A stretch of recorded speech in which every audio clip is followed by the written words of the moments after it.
Assalamualaikum warahmatullahi wabarakatuh. Saya Taruni Madia Erina Sucaprilia dari Prodi MTP 2B. Di sini saya akan menjelaskan tentang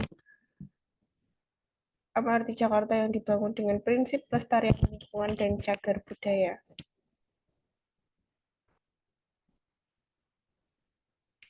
Kemajuan pembangunan MRT Jakarta. Sebagai salah satu proyek strategis nasional, pembangunan MRT Jakarta mendorong pembangunan berkelanjutan. Selain dibangun dengan prinsip kelestarian lingkungan dan cagar budaya, proyek MRT Jakarta juga akan menurunkan kemacetan, meningkatkan pertumbuhan ekonomi, memperbaiki kualitas hidup dan regenerasi kota, menciptakan lapangan pekerjaan, menurunkan emisi, dan mencegah penyebaran virus COVID-19. Tahun ini, kita akan menggelontorkan atau menyerap sekitar 1,55 triliun, meliputi 356 tenaga kerja yang saat ini secara bertahap mulai mengerjakan proyek ini. Pembayaran uang muka mesin bor terowongan, tunnel boring machine, pekerjaan traffic tagging, pembayaran konsultan, material, pembangunan halte Transjakarta, dan sebagainya. Tahun 2021, kita merencanakan 3,59 triliun untuk 1.295 tenaga kerja. Ekskavasi arkeolog dan lain-lain termasuk launching tunnel boring machine. Jadi, kegiatan dari tunnel boring machine akan dilakukan tahun depan. Kita secara serius melakukan proyek ini meskipun dalam kondisi pandemi COVID-19. Secara mendalam, perkembangan pembangunan fase 2 melakukan penanganan pohon yang terdampak oleh pekerjaan tersebut atau pembangunan stasiun Tamrin dan Monas. Pohon yang terdampak oleh stasiun Tamrin berada di media jalan karena akan digunakan sebagai area konstruksi stasiun dan launching tunnel boring machine. Sedang pohon yang terdampak di area stasiun Monas berada di Monas sisi barat yang akan digunakan sebagai area konstruksi stasiun dan launching tunnel boring machine serta di Jalan Museum sebagai area fasilitas launching metode box checking.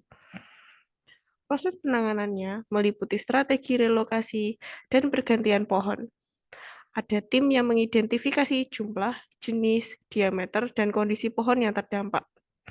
Kemudian, hasil laporan tersebut menjadi acuan surat izin penanganan pohon.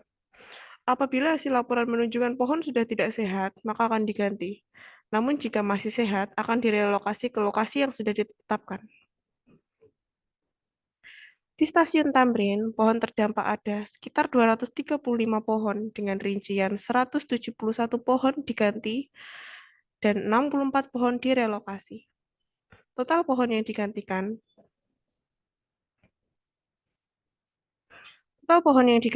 sekitar 1.173 pohon. Lokasi relokasi di Kebun Bibit Srengseng, Jakarta Barat milik Dinas Pertamanan dan Hutan Kota DKI Jakarta. Sedangkan pohon yang diganti akan dibawa ke tempat penimbunan kayu Pondok Pinang, yang juga milik Dinas Pertamanan dan Hutan Kota Provinsi DKI Jakarta. Di sana, pohon tersebut akan diolah menjadi produk bernilai tambah.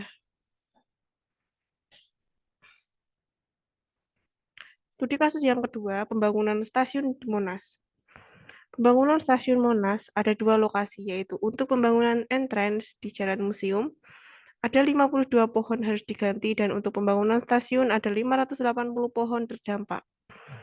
430 pohon langsung diganti dengan pohon besar berdiameter 40 cm ke atas dan 150 pohon direlokasi. Penanaman pohon pengganti tersebut berdasarkan keputusan Gubernur Nomor 792 Tahun 1997 yang mengatur tentang pola penanaman, lokasi, jenis pohon, berapa jumlahnya, dan sebagainya. Lokasi penanaman langsung tahap pertama ada di bekas kandang rusa seluas sekitar 3 hektar. Penanaman tahap kedua akan dilakukan di sisi barat atas stasiun. Begitu selesai pembangunan stasiun MRT Jakarta, kawasan Monas akan sama atau bahkan lebih baik. Berikut dua studi kasus yang saya ambil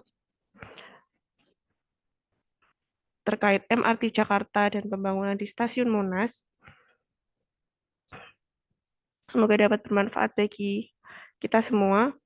Saya akhiri. Wassalamualaikum warahmatullahi wabarakatuh.